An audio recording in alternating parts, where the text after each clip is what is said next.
Estamos poniendo la mañana en camino, estamos en el 98.7. Es el momento de recibir a nuestro invitado. Pone la mañana en camino al ingeniero Roberto Kramerman. SEA Portones, 2 años de garantía y 3 controles remotos inviolables. Service los 365 días del año. SEA Portones, 2-601-2611. seaportones.com. Como dije más temprano, nos acompaña el ex ministro de Industria, Energía y Minería del 2010 al 2015, ingeniero químico de la Universidad de la República, tiene asimismo una maestría en Finanzas y Comercio Internacional por la Universidad de Barcelona, tiene una larga trayectoria en la actividad privada y también en la docencia, y forma parte de los cuadros académicos que escribieron América Latina ante los nuevos desafíos de la globalización. Roberto Kramerman con nosotros. ¿Todo bien, Roberto? Todo bien, muchas gracias por la invitación. Luego de un fin de semana muy rico en fútbol, ¿sos de los que festejás o sos de los que...? Bueno, no, en mi caso tranquilo, digamos, no festejé, lamentablemente perdimos el clásico de la Villa que es muy tradicional. De todas maneras están en Copa, ¿no? Pero estamos en Copa igual. Y eso es histórico Copa. también. Sí, eso es histórico. Es la segunda vez, siempre se dice la primera, pero hubo una vez cuando existía, se llamaba el torneo de Copa, por los años 70. Pero bueno, de todas maneras, en esta tanda, obviamente es la primera vez que se da. Bueno, así que si pasas raya hay más que festejar. Exactamente, ¿no? Exactamente. Creo que lo más importante es eso, y porque además el equipo ya venía jugando muy bien, muy motivado, sí. y por eso logró resultados interesantes. ¿Y vos sos del Cerro? Yo nací en el Cerro, sí. De ahí viene el vínculo, digamos. De ahí viene el vínculo. Pero tu familia... Mi familia de Rampla, sí, claro. ¿Y tus hermanos? No, está variado. ¿Salieron fallados algunos? No. tenemos algunos de Ramplense, pero tenemos también el Defensor. ¿Y son toda una familia de izquierda, digamos? Sí. Típica de esa familia del Cerro que acuñó las ideas de la izquierda décadas atrás, donde en todo caso lucían bastante excepcionales, ¿no? Sí, o por lo menos no mayoritarias. No, lógico, pero en el Cerro evidentemente esto era bastante más común, digamos, ya de décadas, de varias décadas, o del origen del ingreso familiar al Uruguay que se da en el Cerro, ¿verdad? Claro. En la época de los frigoríficos era muy famoso. Sí. El tema de cruzar al Cerro era un tema bastante importante. La Villa del Cerro lucía casi como un mundo aparte en algunas lógicas. En algunos momentos de lógica, exactamente. Bueno, respondía a la composición, como siempre, responde los hechos sociales, económicos y hasta ideológicos, la composición económica, ¿no? Clase trabajadora, netamente. Y marcada además con la fuerte incidencia de la migración, ¿no es cierto? Sí, Villa Cosmópolis se llegó a llamar alguna vez, o sea que ahí encontramos de muchos lados del mundo. Evidentemente fue un crisol de trabajadores impulsados básicamente por la riqueza de ese Uruguay y en tu ballista familia, principios del siglo XX, ¿verdad? ¿Y se puede decir que tu familia todos votan a la izquierda o así como algunos no es de Rampla? Bueno, el voto es secreto, así que no podemos saber. En los cumpleaños, pero sí, se puede decir que son como una típica familia frente amplista. Una típica familia. Como hay típicas familias claro, sí, exactamente. de otro cintillo, ¿no? Sí, exactamente. Desde ese lugar lo decía. Desde ese lugar, y de ese lugar es correcto, sí, la visión. A mí me parece muy interesante el artículo que publicaste en los nuevos contornos de las cadenas de valor globales y regionales, porque hace hincapié como en 2 o 3 zonas bien diferenciadas, ¿no? Por un lado, el sistema globalizado de producción, es decir, cómo se produce ahora, ¿no? Claro, sí. Sobre el que le echas mirada. La región, es decir, nuestro continente, América Latina, en este nuevo sistema globalizado de producción, y los desarrollos de este nuevo sistema, y a su vez América Latina en este nuevo contexto, ¿no? A mí me gustaría que, bueno, el artículo tiene la bondad para mi gusto de que es entendible por cualquiera que lo lee, ¿no? Bueno, gracias. Pero fue ese un objetivo, me imagino, sí, ¿no? Sin duda, es un tema que es simple, que generalmente se explica complejo, y se trató de explicar simple, pero sin pérdida de profundidad, ¿no? Te voy a pedir que nos ayudes a hacer eso que ya hiciste, pero todavía en forma oral y poniendo un poquito más reducida, ¿no? Claro. A ver, definamos algunas cosas. Vos hablas de nuevos contornos de las cadenas de valor globales y regionales. El propio título ya exhibe algunas novedades. Primero, la globalidad, que aún se habla de como novedad, ya no es tan nueva, pero en todo caso sí es inexorable, ¿no es cierto? Así es. La globalidad, el hecho de que el mundo converge hacia un sistema de producción globalizado y en ciertos aspectos a sistemas institucionales y sistemas culturales comunes, dominados por los poderes dominantes, básicamente, vale la redundancia. Como tú decís, no es tan nuevo, es casi desde el inicio del capitalismo que hay una expansión continua, pero que se acelera, evidentemente, a partir de 1980. En este caso, Ian Trías justamente manejaba el concepto de que estamos en una etapa donde los tiempos históricos empiezan a ser comunes para todos los países, o sea, los países con historias separadas e interrelacionadas, pero hoy ya con historias profundamente comunes y con características particulares. Evidentemente no se puede exagerar uno sobre la otra, los determinantes externos son muy grandes, los internos también deciden, pero en líneas generales la historia converge hacia un mundo que por esa expansión, una de las frases que tiene el material, que el capitalismo ha alcanzado en el siglo XXI prácticamente todos los rincones del planeta. Básicamente ha alcanzado los países, la tradicional división que había de países desarrollados o industrializados, como se llamaban antes, porque la industrialización fue el camino para el desarrollo, a países no desarrollados. Bueno, hoy está en todos los continentes, pero con una conformación diferente. A partir de los años 80, lo que empieza a ocurrir es que, debido a la pérdida de rentabilidad de las grandes empresas y debido a las crisis del petróleo del 73 y del 80, asumen gobiernos que básicamente tratan de reconstituir lo que es el sistema de producción mundial en sus vastas esferas, la producción industrial, agrícola, los servicios, las finanzas, y que esto ya no es tan productivo, evidentemente, esto es más especulativo, pero de todas maneras, las finanzas. Pero de todas maneras tratan de reconstituir y forman parte ideológicamente de esa corriente neoliberal, y por otro lado forman parte de el intento de pasar a tener producción a los menores costos posibles. Esto ha sido siempre la historia, ¿verdad? Generalmente de cualquier empresa de inserto dentro del sistema debe tratar de obtener sus ganancias por mejores ventas y menores costos. Pero en esa búsqueda empieza a desarrollarse con intensidad el fenómeno de las tercerizaciones y el fenómeno de las deslocalizaciones, o sea, la sacada dentro de las empresas hacia afuera, primero subcontratando, que persiste en buena parte, y luego hacia otros países. Bueno, en principio Estados Unidos empieza yendo hacia el sur, que es más barato, de su propio país, y luego subcontrata trabajo o directamente instala fábricas, porque todo depende del grado de calidad, del grado de control que las empresas tienen que tener, sobre lo que termina armando una cadena de producción que en el caso de Estados Unidos, decía, la lleva hacia México en un porcentaje alto. En el caso de Japón lo lleva al resto del sudeste asiático. En el caso de Europa, posteriormente, con la caída del sistema soviético, a Europa del Este. Y así se van creando entonces verdaderas redes de producción, que se ha dado a llamar con distintos nombres, aunque quizás cadenas de valor que no da la idea exacta, pero sí representa lo mayor a proximidad de lo que es un sistema de mucha gente, muchas unidades productivas, con gente de cada una, en la medida que se puede empezar a cortar en pedacitos los procesos. Imaginemos cuando el automóvil lo hacía tipo Ford, lo hacía en una planta sola, y se hacía de principio a fin, a la situación actual, que hay una planta de ensamblaje final. Imaginemos que a esa planta de ensamblaje final le suministran sistemas completos de asientos, de frenos, etcétera, etcétera, al auto, de tal manera que se arma al fabricante, al ensamblador de autos, que esos sistemas a su vez, por ejemplo, de asientos, están compuestos por resortes, por telas, por mecanismos que distintos suministradores se lo dan, de distintos países también, o de países cercanos, de países lejanos, según la industria.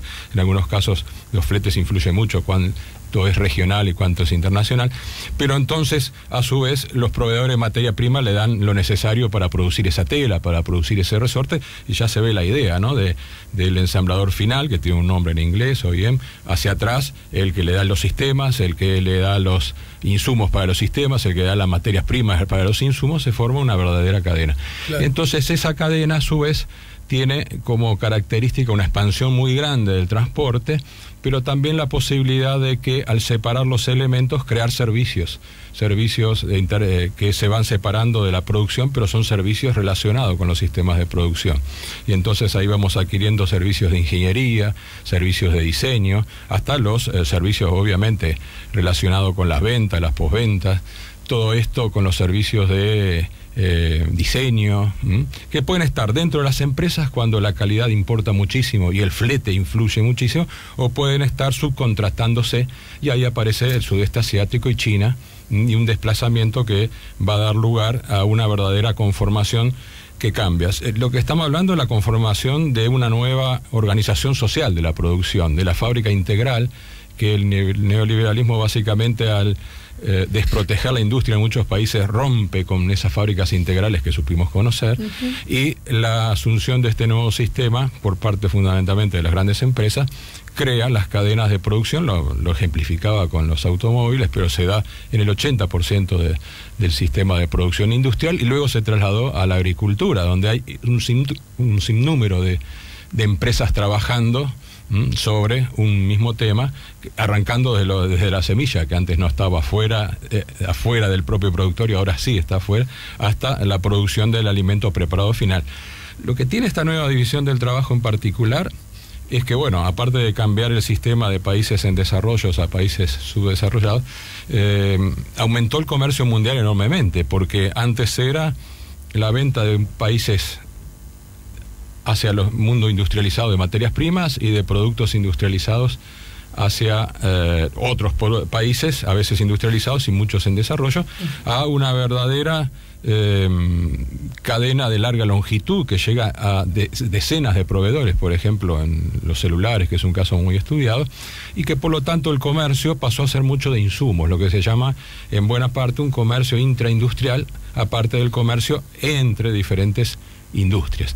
De tal manera que a lo largo de 1980 en adelante, no sé si fue un poco larga, pero creo Perfecto.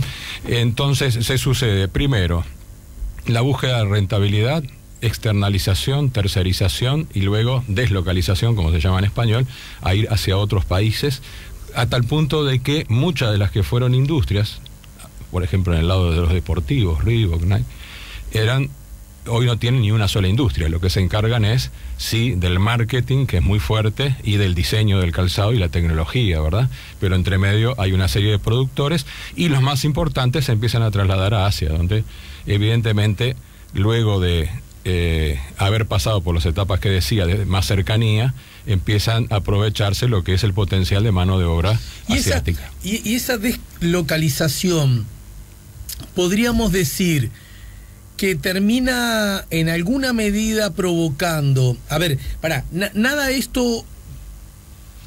todo esto ocurre porque las lógicas de producción ya viejas, podríamos decir, ¿no? Exacto. Las anteriores del 80, provocaron a los grandes capitalistas o inversores, no sé exactamente qué término usar, que ya empezarán a ser menos rentables, menos redituables. ¿Por qué vamos a seguir jugando a Ford? ¿Por qué el señor Ford empezaría a hacer cosas, una partecita en cada lugar, si el señor Ford podría tenerlos todos en su propia fabriquita, en su propio lugar, conocer a todos sus empleados, ser amigo de ellos? Correcto. ¿Por qué, digamos, generar tal diseminación que probablemente, si no es pura y exclusivamente por necesidad del rédito económico? ¿Qué fue lo que cambió? Que aquello que me funcionaba bien, ahora ya no me empiece a funcionar tan bien. Bueno, la situación junto a esa, la otra. Da la sensación que eso asimismo provocó que distintas naciones, distintas partes del planeta, desde la perspectiva económica y por lo tanto también de los derechos de las personas, porque una cosa que suele estar muy vinculada a la otra, ¿no? Muy inmensamente relegados, empiezan a obtener un mínimo, algo de desarrollo económico. Eso provoca algo de trabajo y se podría decir incluso algo de mejor calidad de vida de esas personas. a las que el capitalismo le tiende su mano y les mejora su cotidiana vida. Sí, ¿no? Son dos preguntas interesantes y bien encaminadas. En primer lugar, lo que motivó a partir de la década de los 80 y los 90 y fuertemente acelerado ya con el ingreso de China al sistema económico mundial a partir de esa época y en los 2000, lo que motivó fue la búsqueda de menores salarios, básicamente, porque a partir de la Segunda Guerra Mundial es que vivimos el periodo de reconstrucción primero y luego de expansión de los países centrales a partir de la terminada esa guerra, una época de crecimiento económico que se conoció como la Edad de Oro y que se empieza a agotar en los años 70 por diversos factores, básicamente por la sobreinversión, la caída de la rentabilidad, las crisis del petróleo y también por las mayores conquistas de los trabajadores con los mayores salarios que fueron consiguiendo en esa época de expansión. Entonces, el principal motor del señor en el que tú hubieras mencionado en esa época ya no estaba, pero básicamente es la búsqueda de... la entendemos todos. Que ponemos, exactamente. La primera pregunta es una búsqueda de menores salarios, claro, que se da mediante todos esos mecanismos. Siempre en el capitalismo el aprovechamiento del menor salario estuvo unido a la existencia de un gran ejército de reserva de trabajadores. En la medida que el crecimiento económico había llevado en forma importante que ese ejército de reserva disminuyera, la búsqueda de otros trabajadores, y vaya, en el sudeste asiático se incorporan entonces cientos de millones de trabajadores de países muy numerosos como son China, India, Indonesia, en ese orden, pero fundamentalmente, y antes Corea del Sur, Taiwán, ¿verdad? Los llamados 4 tigres asiáticos. Entonces, desde ese punto de vista, lo que motiva es la búsqueda de menores salarios, básicamente. Pero cuando el sistema se empieza a armar, se aprovechan dos ventajas más. Una propia del capitalismo, o más bien de la división del trabajo que ya marcaba Adam Smith, uno de los clásicos del tema, que es subdividir los trabajos. Si uno va subdividiendo los trabajos, recordemos que el capitalismo nace con la destrucción de los gremios artesanales, básicamente, antes todavía de la gran industria, nace por la subdivisión del trabajo en distintos componentes para hacerlo más productivos. Claro. Bueno, acá hay una subdivisión de empresas. Aquella cosa que en tiempos modernos Chaplin mostró, ¿no? Exactamente, exactamente, ese es el ejemplo ideal porque es una demostración visual y muy, muy directa de lo que logró. Entonces, a partir del acceso a menores salarios en terceros países, menores salarios también en los países mismos donde estaban, porque esa competencia de otra mano de obra les permite, recordemos las famosas huelgas y en la época de Thatcher y Reagan, bajar derechos sindicales, que de hecho se mantienen derechos de salario real. La lógica es así, a ver si te voy siguiendo. En la medida que la economía crece, cada vez hay menos personas sin empleo. Claro, hay una serie de factores que se dan, exactamente. ¿Verdad? Una de ellas es esa. Es decir, hay muchos, por supuesto, pero digamos, una economía que no crece difícilmente puede aumentar su empleo, para exactamente, decirlo, ¿no? No es razón única, pero en todo caso importante. No es razón única, y el crecimiento además tiene que ser muy cuidadoso, como sabemos hoy. Entonces crece, después de la posguerra, las grandes naciones, ¿no? Estados Unidos en particular, y empiezan a darle trabajo a toda su gente. Un trabajo que además, como hay crecimiento económico, empieza a ser de buena calidad seguramente en cuanto a los salarios, ¿no es cierto? Empieza a ver, claro. Entre otras cosas porque el trabajador, cuando dicen quiero más, ya no se le dice es esto o nada, porque hay 15 esperándote. Exactamente. Ya se acabó eso, porque esos 15 ya consiguieron otros trabajos. Entonces el trabajador te dice quiero más y vos tenés que darle más, porque si no te corta la posibilidad de seguir haciendo.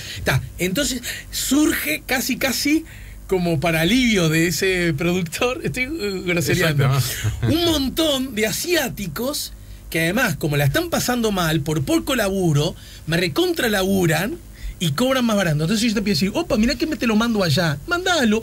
Y el tipo se animó y mandó. Entonces ya se empezó a asustar para la próxima, para el trabajador, para reclamar. Y dice, bueno, está bien, arreglamos por 80, yo quería 100, ¿no? Claro. Algo de eso. Algo de eso hay, crece la desocupación, el fenómeno que se sabe de Trump y la votación tiene que ver algo con ese fenómeno. Reeditando aquella gloria, aquella época dorada, ¿no? Aquella época dorada, claro, exactamente. Pero eso es demagógico también lo de Trump, ¿no? Sí, mucho, obviamente. Es lo que llaman los cientistas el populismo de derecha. Sí, exactamente. La demagogia por derecha, exactamente. ¿No?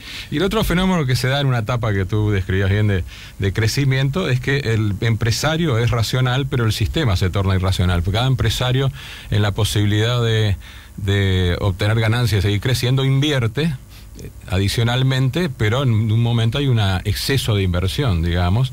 Hay dos motivos por los cuales invierte. Trata de crecer y además trata de ahorrar mano de obra. Esto es un efecto continuo, ¿verdad? Y en cierto momento entonces la rentabilidad que obtiene ya empieza a ser menor, la tasa de rentabilidad baja. ¿Por qué es menor si estos... Estoy jugando siempre. Antes, por eso tiene que buscar luego costos menores. Costos de salario. Costos de salarios menores. Entonces, tú bien marcabas otro fenómeno que decías a continuación. Que sería como el otro costado de la moneda. Sería como el otro costado, Me lo contás luego de la pausa. ¿Cómo no? Y es lo que los defensores del capitalismo, porque hay como dos tipos de defensores del capitalismo. Uno, los que dicen... a todos estoy grosereando y estoy llevándolo en lugares comunes, ¿está? Claro, que quede claro. Che, el capitalismo es la posta porque, entre otras cosas, provoca que si vos acumulás dinero es porque tenés más méritos, sos más inteligente, sos más trabajador, sos más sensible, o incluso hasta de cierta perspectiva religiosa, porque Dios te ha elegido, ¿no es cierto? Entonces está muy bien que tengas mucho. Y si tenés poco es porque no has contado con ninguno de esos valores, ni sos trabajador, ni te has preparado tanto, y a lo mejor porque adorás a un Dios equivocado, qué sé yo, ¿no? Bien. Entonces el capitalismo está fenómeno y le da la posibilidad de crecimiento a aquel que se lo merece. Después están los otros que no ven tan mal el capitalismo, porque en el marco de un proceso histórico no tienen problema en decir, che, loco, el capitalismo es esencialmente injusto, pero provoca cosas buenas que la humanidad en su total no las tenía antes, porque hay un proceso histórico de acumulación que implica que el capitalismo es malo, pero es lo mejor que hemos tenido hasta ahora, y habrá que ver cómo lo resolvemos y encontramos una síntesis mejor, ¿no? Es un buen resumen, porque es un proceso histórico, el capitalismo llegó, pero no para quedarse. Bueno, va a ser superado por un sistema mejor, no tenemos duda. Bueno, estamos algunos que creemos eso, yo estoy entre ellos, ¿verdad? Porque a mucha gente de la izquierda cree que todo tiempo pasado fue mejor, y yo digo que no, peor era el feudalismo, más gente vivía mal, ¿o no, Kramerman? ¿Verdad? El capitalismo permite que más gente acceda bien a servicios, a educación, lo que pasa es que todavía son muchos los que están fuera de la fiesta, ¿no? Bueno, y habrá que encontrar otra cosa mejor, porque así no... permitió en ese cambio de sistema del feudalismo, que la riqueza era la tierra, al sistema de que la riqueza es el dinero, desplegar las fuerzas productivas en una forma nunca alcanzada antes en el sistema anterior. La pregunta es, entonces, esto del neoliberalismo, de expandirse, de llegar a otros lugares, a pesar de que fuera con la vocación de pagar menos salarios, termina, paradójicamente podríamos decirlo, provocando que ingrese economía, capitales, trabajo, en lugares donde menos que eso había incluso, y por lo tanto más altos estándares de vida. Eso me lo decís luego de la pausa. Barro. ¿Verdad? Estamos poniendo la mañana en camino, estamos con Roberto Kramerman. Ya volvemos con la mañana en camino.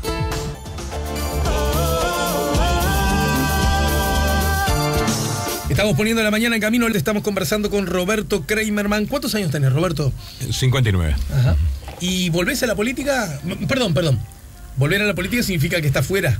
Y me imagino que no. Seguimos lógicamente participando, ¿no? En el Partido Socialista. Pero puedo suponer que tenés una militancia menos activa. Sí, mucho menos, sin duda mucho menos. Pero además, básicamente también... como yo digo en broma, a veces la política no te deja, digamos, tenés algunos temas que siempre están interesándole a uno, como es lo que estamos hablando hoy, ¿no? Ahora de un punto de vista más académico, pero desde el punto de vista de desarrollo. Volver a la política en sí no está dentro de mí. ¿Me podés decir que ministro ya no serías más, por ejemplo? Tanto como eso, no. Creo. En definitiva, la vida siempre tiene muchas circunstancias, ¿no? Pero en principio creo que hemos cumplido un ciclo que... ¿Pero te quemaste con leche? No, para nada, no, para nada, al contrario, fue un ciclo apasionante, ¿no? El Ministerio de Industria, Energía y Minería, uno tiene es un ministerio muy interesante, muchas cosas para hacer y muchas cosas que se hicieron y cosas que faltaron, pero es un ministerio apasionante porque uno visualiza el mundo justamente de la producción de energía, de la producción material, de la producción de servicios informáticos o de ese otro tipo de servicios o otro tipo de producciones. Así que no, fue apasionante. Lo que pasa, bueno, creo que en la vida uno va cumpliendo etapas, no porque la vaya cumpliendo, sino porque básicamente se dan las circunstancias, se hacen cosas que a uno le gusta, bueno, mejor, y luego, como digo, siempre la docencia me ha seguido de cerca, ¿sí? Y yo he seguido la docencia, nunca lo abandoné, así que estamos muy contentos con esa parte. Bien, nos te estabas contando de algún modo a propósito de tu participación en el libro América Latina ante los nuevos desafíos de la globalización. Está editado por Planeta y participan de él voces como las de Martín Buxedas, Roberto Conde, Alberto Curiel, Iván González Alvarado, Luis Mayra, Ramón Méndez, Álvaro Padrón Carró, Carlos Paulino, José Manuel Quijano, Gonzalo Rodríguez Gijena, Sebastián Torres, coordinados por Gerardo Caetano. Nuestro invitado Roberto Kramerman hacía hincapié en los asuntos vinculados a los nuevos contornos, así le llama, de las cadenas de valor globales y regionales. Hablamos que de los 80 para acá, para decirlo a grosso modo, es un proceso que no nace ni muere en un día, ¿no? Obviamente. Exactamente. Empieza a globalizarse de alguna manera el escenario de la producción, ¿no es cierto?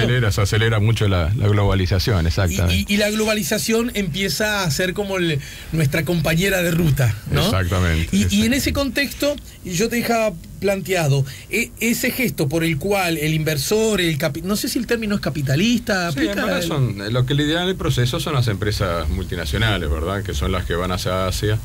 Y después las que vienen hacia América Latina, básicamente ya estaban en todas esas regiones, pero habría que hablar un poquito más cómo se desarrolla, que es la segunda pregunta. Ahí está. En ese contexto también la pregunta quedó pendiente. Bueno, el hecho de que vayan a otras latitudes donde no había trabajo, que se instalen, que den trabajo, aún pagándolo muy poco, no puede verse como un signo de buena noticia, ya que esas personas ni ese trabajo tenían, ni ese salario, ni ese ingreso, y por lo tanto, por primera vez en sus vidas, esas personas en esas naciones empiezan a acceder a bienes, a servicios, a calidades, a confort, a mejoras de sus vidas cotidianas inéditas, y por ende eso no puede ser visto como una muy buena, gran noticia.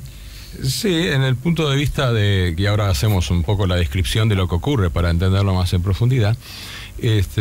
Sin ninguna duda que el mundo en definitiva es dialéctico, en el sentido de que va desarrollándose y crea sus propios problemas en la medida que se desarrolla, que luego tendrán que ser resueltos en la medida de que fundamentalmente la gente logre ir tomando la visión, la conciencia para resolverlos.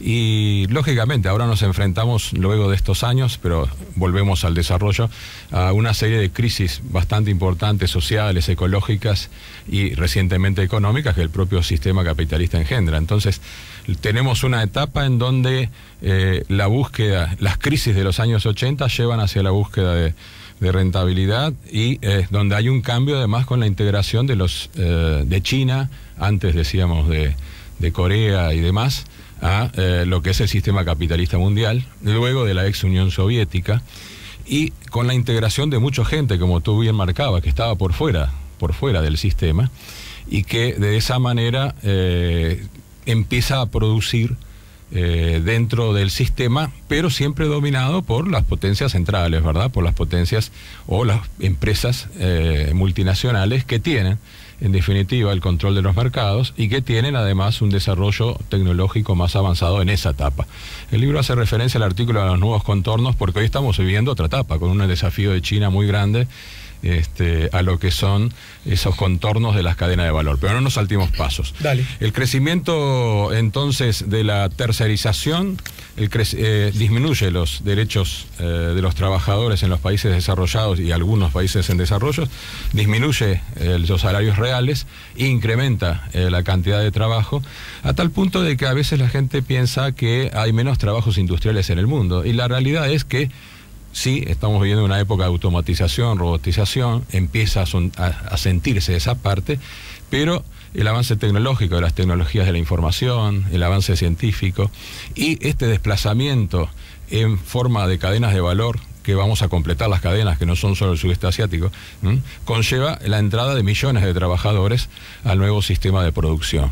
Y esa entrada de millones de trabajadores provoca, viendo desde la región de América Latina, una demanda que antes no existía, que era demanda de alimentos, demanda de minerales, en buena parte minerales que van a volver hacia el mundo desarrollado, producidos en automóviles, claro, pero en otra parte, o en otros elementos, casi todos los celulares se fabrican allí, otro montón de elementos, pero también van a servir para aumentar el nivel de consumo interno de esos países, que reconocidamente, como bien se marcaba, aumentan las desigualdades al interior de esos países, pero aumenta el nivel de consumo promedio, el nivel de vida, en definitiva, promedio en los países.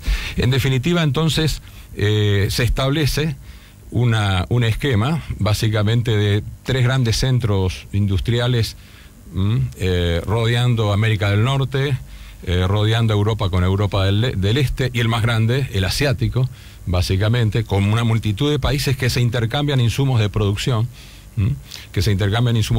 hasta conformar un producto final. Y entre medios una serie de servicios, como mencionábamos, más de 40 servicios. Por eso es tan importante hoy en el mundo el tema de la negociación de los servicios, los tradicionales, pero los que están alrededor de los sistemas productivos, los llamados servicios a la producción. Y eso provoca entonces esa mayor cantidad de gente integrada, una demanda hacia las materias primas, una fuerte demanda hacia las materias primas en África, en América Latina, claro, en forma desigual en los diferentes países. En América Latina, evidentemente, incrementan los precios mundiales de los commodities, y ese incremento de los precios mundiales de los commodities, o sea, básicamente de la soja, del hierro, de otros minerales, de la energía, provoca entonces una época de un cambio en los precios que se venía teniendo en esa medida, hasta que llegamos a la maduración del sistema. Pero cuando vemos el panorama completo, bueno, básicamente el comercio internacional creció al ritmo del 6,5%, cuando la creación de riqueza creció al 2,5% o 3%. Quiere decir que ese mayor comercio estuvo dado, como decíamos, porque se comerció mucho más con productos intermedios. Se dispara entonces por ese lado el sistema de cadenas de valor, el sistema de cadenas de producción, globales y algunas regionales, como decíamos antes, cuando temas de logística influyen mucho en que la cadena tenga que ser más cercana, y cuando no lo influye tanto se permite una cadena más larga, digamos, en ese sentido. Entonces vamos a ver que esa época de crecimiento se da en América Latina a partir de los años 2000. Sí. Cada gobierno en cada etapa la tomó de una forma distinta, pero fundamentalmente los países que ingresan a la cola un poco del sistema mantienen lo que es, y lo manejamos con cifras y demás en el artículo, una integración en las cadenas de valor, ya sean las agropecuarias, ya sea en las industriales, ya sea en la combinación industrial de servicios, de estos países de la región, básicamente en los eslabones de menor valor, no valor agregado, porque todas tienen valor agregado, pero valor capturado por las empresas.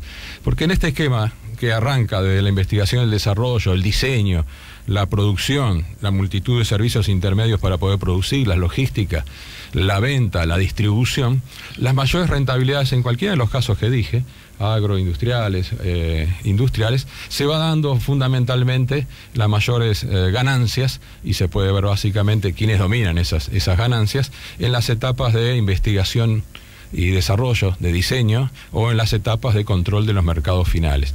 Y no en vano, digamos, las industrias tecnológicas, básicamente los principales nombres que uno puede referenciar son siempre norteamericanos y en menor medida europeos y en menor medida asiáticos.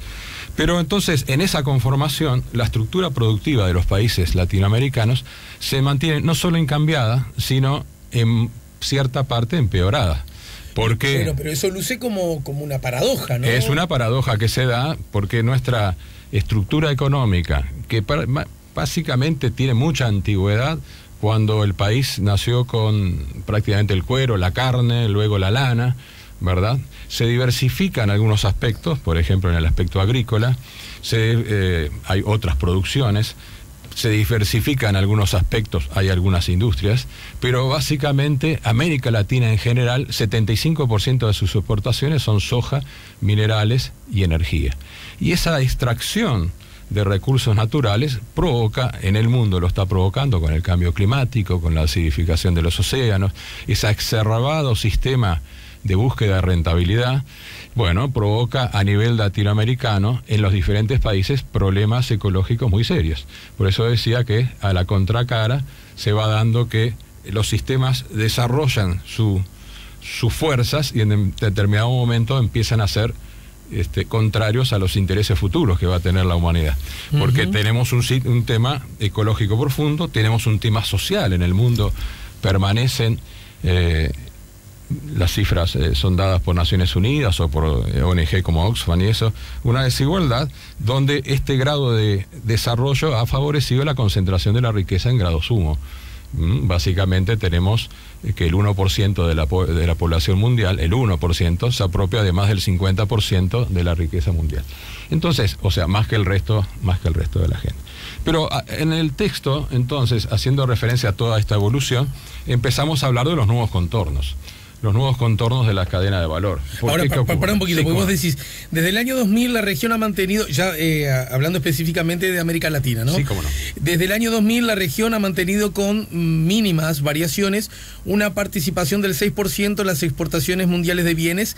El estancamiento relativo de las exportaciones es consecuencia de una estructura exportadora poco diversificada, donde duplica la tasa de crecimiento promedio del PIB, 5,7% frente a 2,8%. Más de la mitad del valor de las exportaciones totales son productos primarios y manufacturados basados en recursos naturales. Era lo que decías, ¿no? La soja, los minerales. Exacto. Y ¿qué más me dijiste? Y energéticos. No en el sur, pero básicamente de Brasil para arriba. Claro. Está muy bien como tú lo marcabas.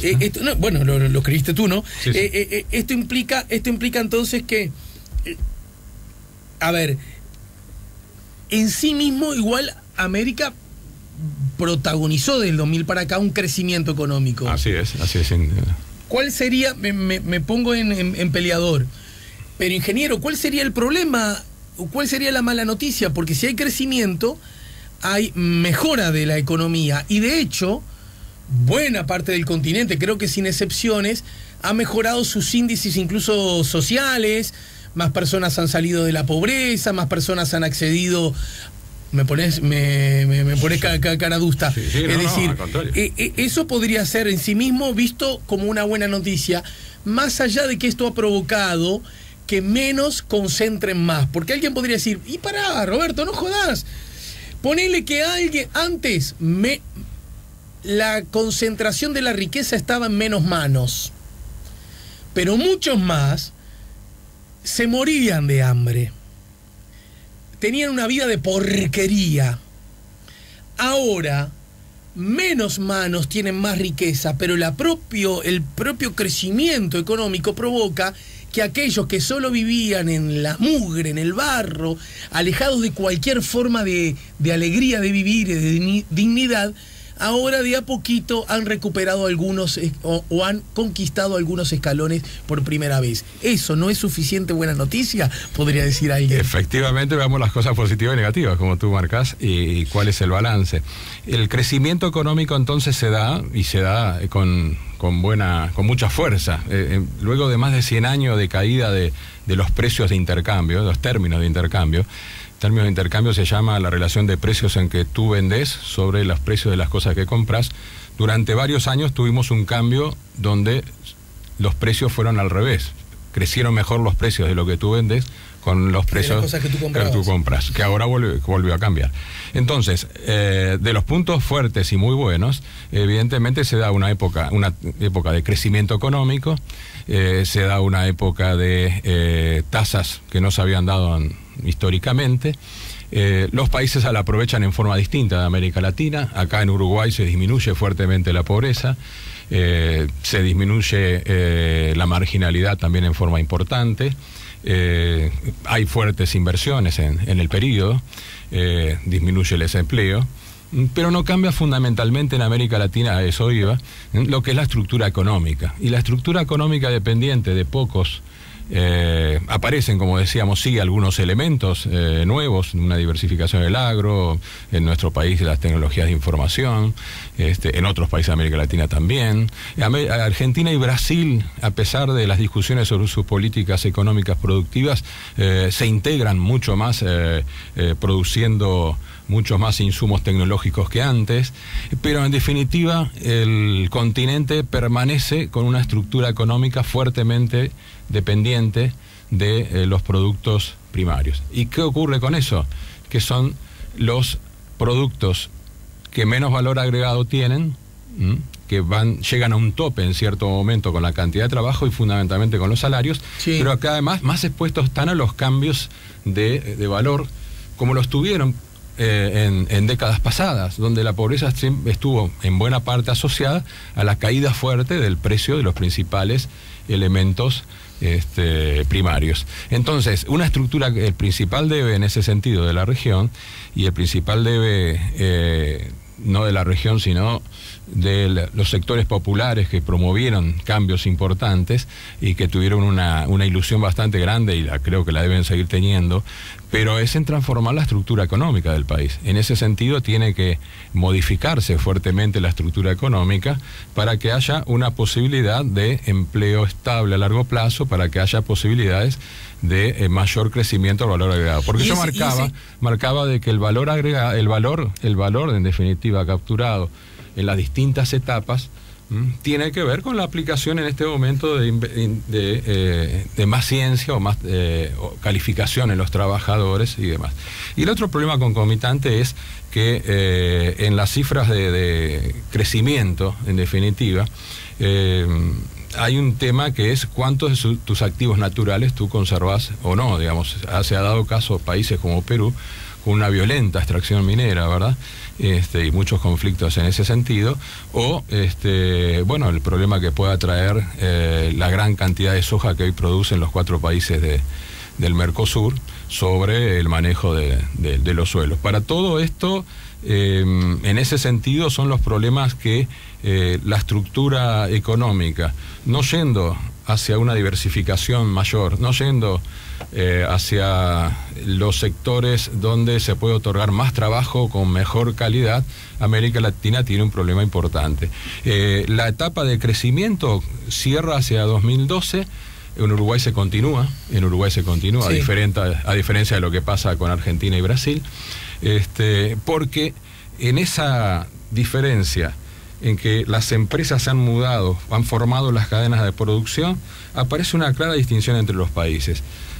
Estados Unidos, Europa, Japón conservan fundamentalmente una economía diversificada, pero con fuerte dosis de producto de media y alta tecnología, y además con alta educación y estando en la frontera tecnológica de los sistemas productivos. Luego le vienen los que le suministran con buena calidad los productos, como Corea, Taiwán, hoy famosos por ser los principales en semiconductores. No tienen recursos naturales, pero sí tienen ya un desarrollo del conocimiento importante, que no están dominando las nuevas tecnologías, ¿verdad? No están dominando lo que son ni la robótica, ni las tecnologías de la información. ¿Y de quiénes hablas? ¿Japón? Corea, Taiwán, digamos, los que están en segundo nivel. Japón está en un nivel superior, digamos. En un tercer nivel tú tenés, lo que están produciendo, el caso de China, que China empieza a tener, lo que están produciendo, que empieza a tener el caso de China, un desafío importante de lograr, con su cambio de política a partir del año 2012, actualizar su industria, y por otro lado empezar a incursionar, como lo está haciendo, en las tecnologías de la información, en la biotecnología. Así lo vemos con las grandes plataformas. Para decirlo de otra manera, China está tratando de hacer ella misma cosas que antes solo compraba ¿Eso me decís? No, ¿Qué es lo digamos, que está haciendo el 2012 para acá? Parecido a lo que tú decís. Si vemos cadenas de valor, decíamos, las cadenas de valor de un producto, de un bien, de un servicio, digamos, arrancan desde la investigación, el desarrollo, sí, pasan por el diseño de los productos, pasan por la fabricación, los servicios que se le aportan para eso, pasan luego por la venta, por la postventa, y luego, entonces, con el paso del tiempo, el mundo ha ido dividiéndose en cada país especializándose más en una cosa o en otra. En uno de esos eslabones. En uno de esos eslabones, no exclusivamente, sí, porque hacen otras cosas. Sí, sí. O sea, proveyendo más materia prima, haciendo más productos industriales, o dedicándose más a la investigación, el desarrollo y demás, con los problemas que cada uno tenga en ese sentido. China empieza a aspirar de pasar el país, que es el taller del mundo hoy, el país con más industria, empieza a aspirar a que sea el taller, pero también con más conocimiento, o sea, hacia los eslabones superiores de las cadenas de valor, que son la investigación y el desarrollo. Ahí vemos empresas chinas. Que donde dijiste hace un rato que es donde se concentran las mayores ganancias. Donde se concentran las mayores ganancias. Por ejemplo, en la parte agropecuaria, las mayores ganancias. Si acá está el negocio, vamos a meternos acá. Vamos a meternos acá. Mayores ganancias. Encima, nosotros tenemos poder, porque somos muchos. Claro, exactamente. ¿No? Ese punto es muy importante. El cambio de China de ser un país enormemente exportador a darse cuenta, a utilizar el mercado interno, es porque al ser muchos le permite tener un mercado cercano donde desarrollar sus industrias nuevas, donde establecer marcas. Hoy la marca es un tema importante en todo el mundo, en definitiva, donde desarrollar patentes, en definitiva, porque tiene una población de 1.300 millones de personas, cuyo es la segunda economía del mundo, va a ser la primera posiblemente, no per cápita obviamente, pero donde tiene una posibilidad de desarrollarse. Pero lo visualiza además en el resto de Asia y promueve un programa que es la Ruta de la Seda, la nueva, el One Road, One Belt, o al revés, One Belt, One Road, o sea, el cinturón y la ruta, en donde trata de lograr cadenas de valor regionales, de manera de potenciar lo que son la producción en ese sentido. Entonces te propongo ir a una breve pausa, la última de esta charla contigo, por hoy. Sí, ¿cómo? Supongo que alguna vez más podrás volver, ¿no? Con mucho gusto. Igualmente, Roberto. Y nos cuentes, y en esos nuevos contextos, ¿cuáles serían los, a ver cómo decirlo, los obligados desafíos de Uruguay, de la América Latina en general, pero de Uruguay en particular, los obligados, pero también los razonables, los sensatos desafíos? ¿Me explico? Porque también es un asunto, porque yo entiendo, por ejemplo, seguimos vendiendo recursos naturales. Y también hay que decir, pero papá, y si tenemos los recursos naturales, ¿cuál es el problema de exhibírselos a la... ¿Qué querés? Que vendamos algo que ni siquiera sabemos cómo hacer. El asunto, ¿por dónde pasan los desafíos entonces, no? En ese contexto. Para generar, con relación al futuro, algo que nuestro continente en particular ha tenido siempre como una especie de, no sé si la expresión es correcta, karma, y es... Loco, si el precio internacional es bueno, más o menos, salvamos la petiza. Y si es malo, nos morimos de hambre, pero además se mueren de hambre millones de un saque, ¿no? Es decir, ¿cómo lograr de alguna manera no estar tan al vaivén de cosas que ni siquiera resolvemos ni decidimos nosotros? ¿Lo vemos luego de la pausa? ¿Cómo no? Estamos con Roberto Kramerman, estamos poniendo La Mañana en Camino. Ya volvemos con La Mañana en Camino. Siempre en amores que me van a hablar de amor. Último tramo de la charla con Roberto Kramerman a propósito del sistema globalizado de producción, América Latina en ese contexto y Uruguay en particular, ¿no? Yo decía, un poco para darle cierre a hoy, yo les recomiendo que vayan al libro. El libro es de mucha utilidad, porque además ingresa en distintas áreas, en distintas aristas, en distintos, para usar la imagen que me gustó, contornos, a propósito de la situación de los nuevos desafíos que América Latina tiene ante la globalización. Un asunto que me quedó picando hoy más temprano para ir a Uruguay, sus desafíos sensatos, previsibles, diría necesarios. Pero antes, habrás advertido que la idea de que la globalización vino para quedarse Y yo soy de esos que entiende que la globalización, como todo en la vida, viene con un montón de cosas más o menos embromadas y con un montón de cosas fascinantes y buenísimas, ¿no? Como casi todo, ¿verdad? Pero en todo caso, habrás advertido que desde una perspectiva para mí muy mala, históricamente, ideológicamente muy peligrosa, que tiene que ver con chauvinismo, con nacionalismo, con xenofobia, con populismo de derecha, hay una especie de remirada cuestionadora a determinados procesos de globalización. Lo de Estados Unidos, el triunfo de Trump, es elocuente. El Brexit me parece que de alguna manera puede dar pistas en ese sentido. Los crecimientos de las derechas más xenófobas en América Latina, en Europa, dan cuenta de ese asunto, disconformidades para con la Unión Europea. La pregunta es, ¿insistimos con que la globalización vino para quedarse, que estos son solo tormentas, o quizás ni tanto ni tampoco? La globalización, como decíamos anteriormente, es un fenómeno que acompaña al sistema capitalista, porque el afán de riqueza y de rentabilidad lleva a la búsqueda continua de todas las ventajas y aprovechamientos a nivel de todos los continentes.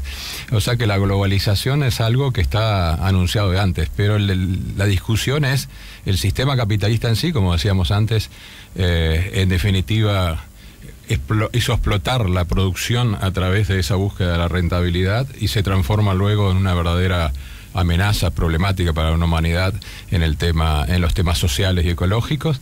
Y por otro lado, la globalización misma podría ser distinta. O sea que tenemos dos grados diferentes, porque la globalización está dominada fuertemente por las empresas transnacionales y los países centrales. Entonces, en ese sentido, persistimos con 1.500 o 2.000 millones de pobres en el mundo. Persistimos con ahora un cambio climático que puede llegar a destruir la humanidad.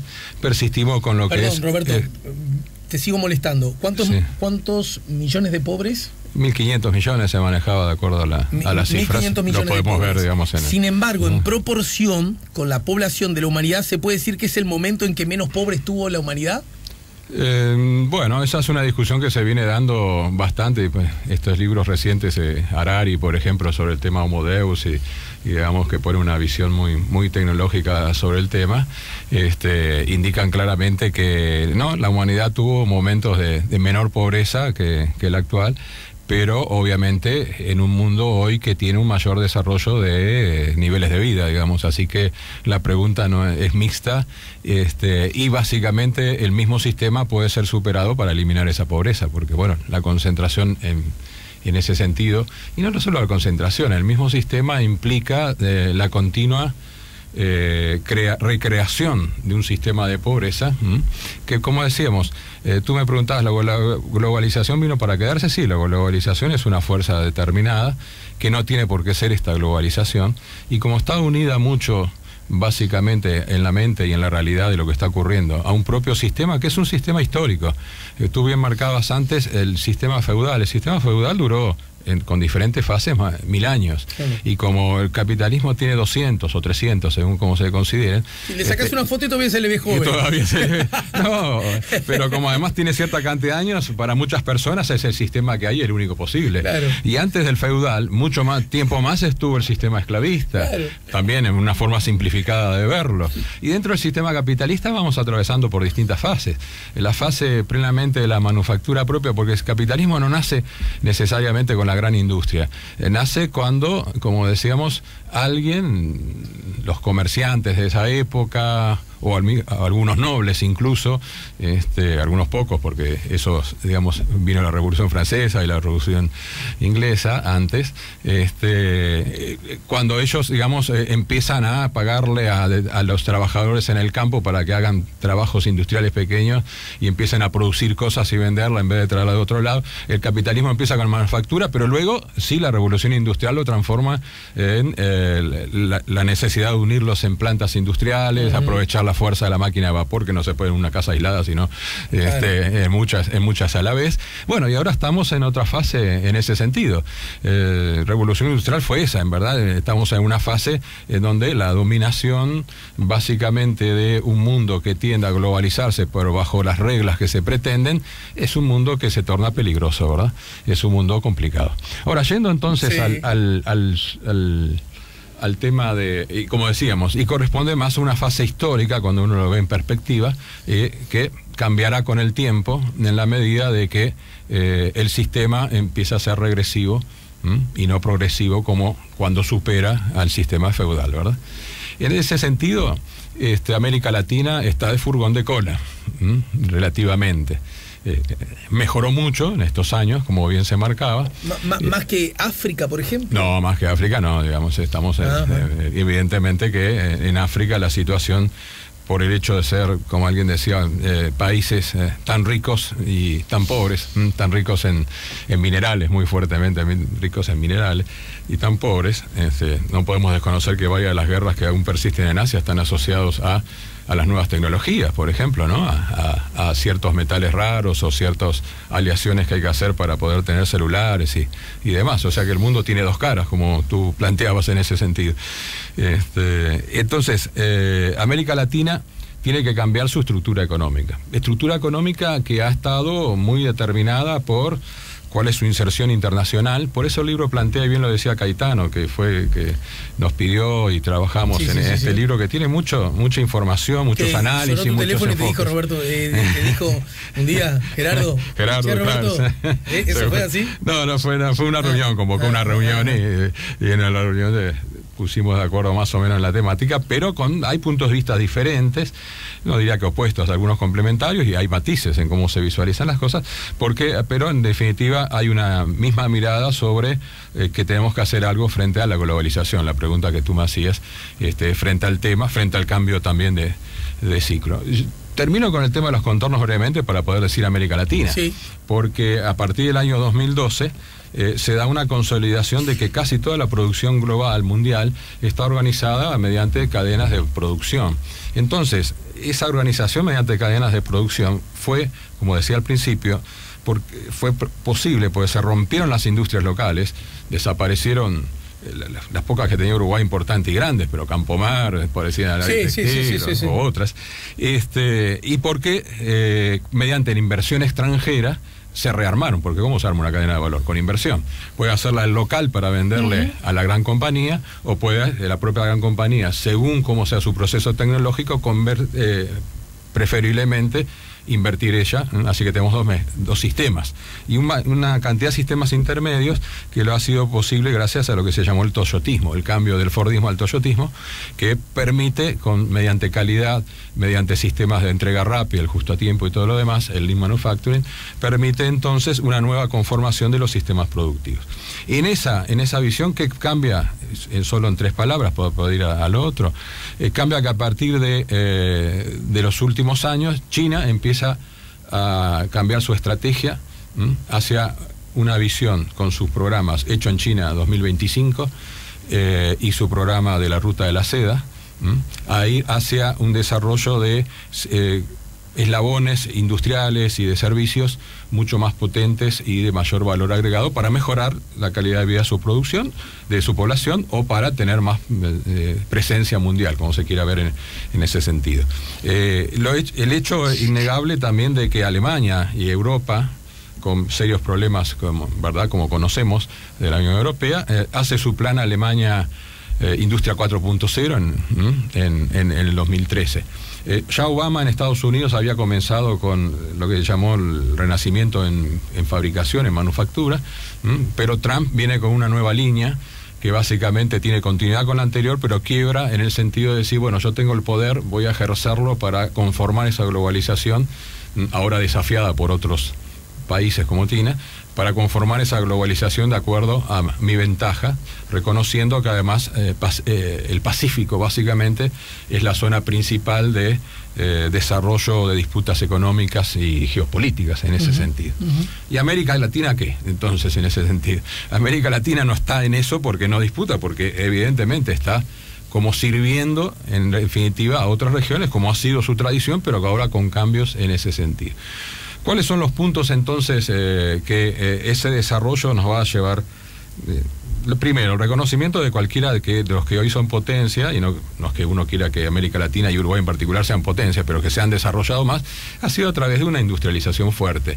Industrias con chimeneas o sin chimeneas, diferente a la que además ha provocado grandes problemas en el mundo de contaminación y demás.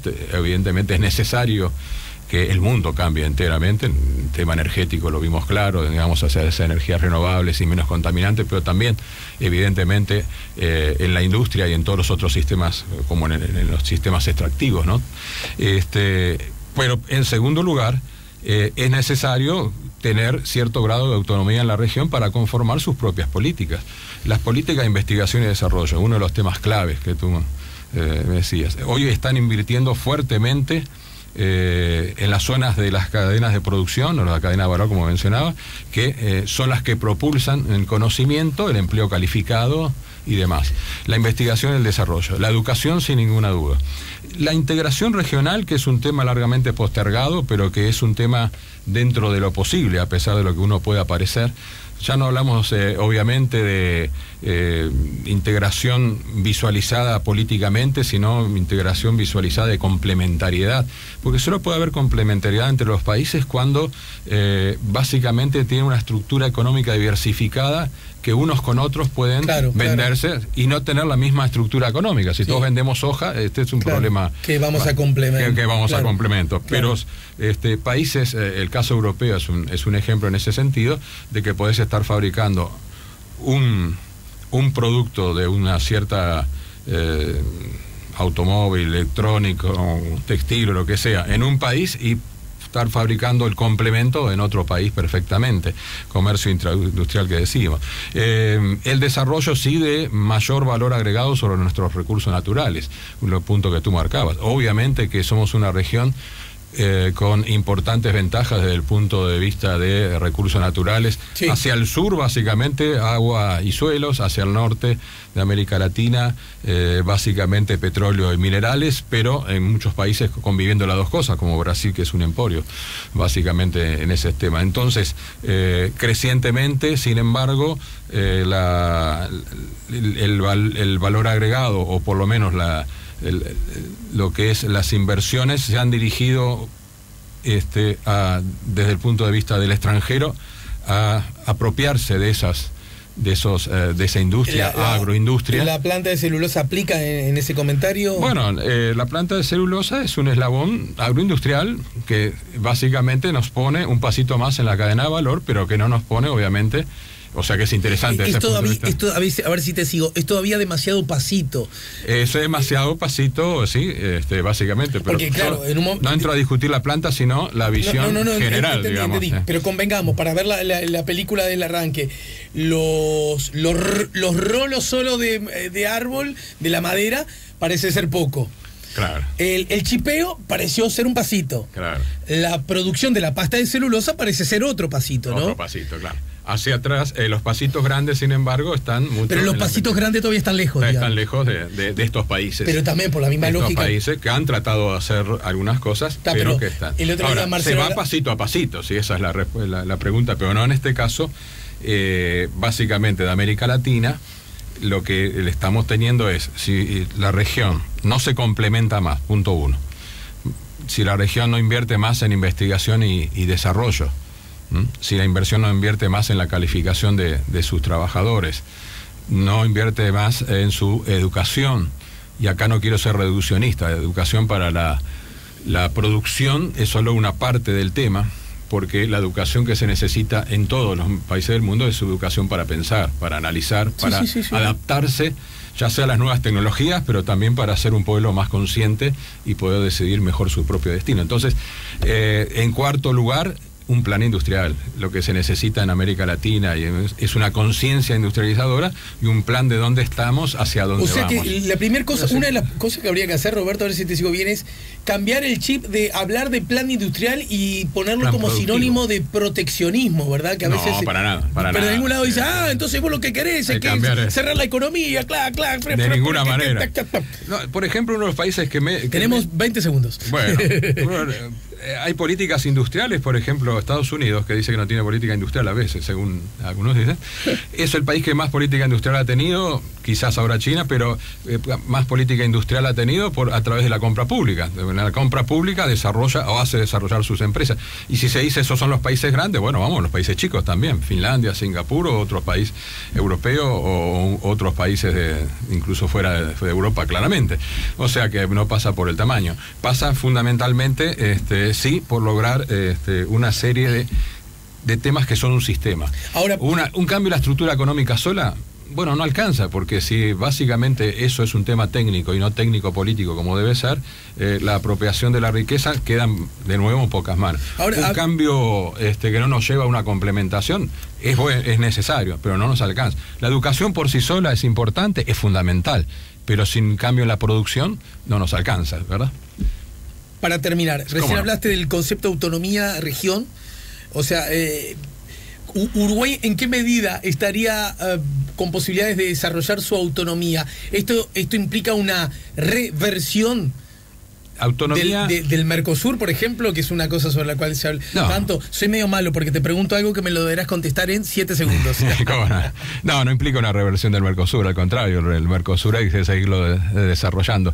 Está comprobado de que, y lo mencionábamos con los ejemplos anteriores, de que la cercanía es un factor fundamental en las cadenas de valor regionales, mientras que hay otras globales que se atiende más a lo que está más lejos. Entonces, la complementación de las dos cosas es fundamental. Y el punto clave en todo esto es que es posible. Se han hecho en otras regiones, se ha hecho en algunas medidas, en algún momento se avanzó algo en el país y hay que continuar por ese camino. Lo que decía es que esto es un sistema, es un conjunto de temas y un tema aislado no alcanza, pero de todas maneras posibilidades hay, aun cuando en definitiva la autonomía que nos mencionamos es de que no tengamos independencia razonable tecnológica para desarrollar nuestra propia tecnología en América Latina, complementada con otros países, y que además somos dependientes totalmente de los precios internacionales de los commodities. Ese es un asunto que definitivamente está el continente, la región y Uruguay, por ende, llamado a vencer, exactamente. A sortear, digamos. A sortear para las generaciones futuras, que no puedan depender tanto de cómo van a quedar los recursos naturales, ni tampoco del tope que va a alcanzar el país con su no desarrollo, si no alcanza un desarrollo en ese sentido. La pregunta es si esto no lo hemos alcanzado hasta el día de hoy, ya nos sirve quizás como argumento decir, ¿por qué la grande United Fruit Company? ¿Por qué los poderosos? ¿Por qué el imperio? ¿Por qué que a América Latina le ha gustado mucho abrazarse a ese discurso, ¿verdad? Claro. No se ha ido mal porque los malos nos han jodido toda la vida.